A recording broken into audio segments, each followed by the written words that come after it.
Nomination chairperson nomination chair मार्फत उहाँले भन्नुभएको पछिल्लो एलिना चौहान चाहिँ याद भयो, अगाडिको चाहिँ अलिकति बिर्सेँ जस्तो पनि भयो। तर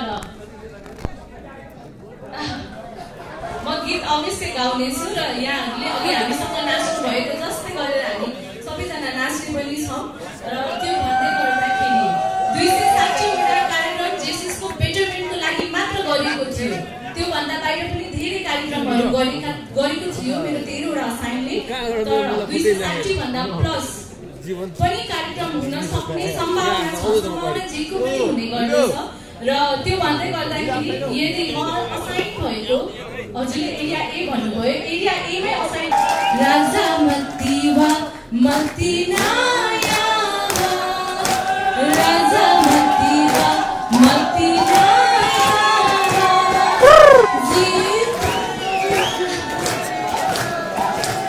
अरू गीत हामी विजय भएपछि फेरि पक्कै पनि गाउनेछौँ। धन्यवाद। जय जेसिस।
अब हामीसँग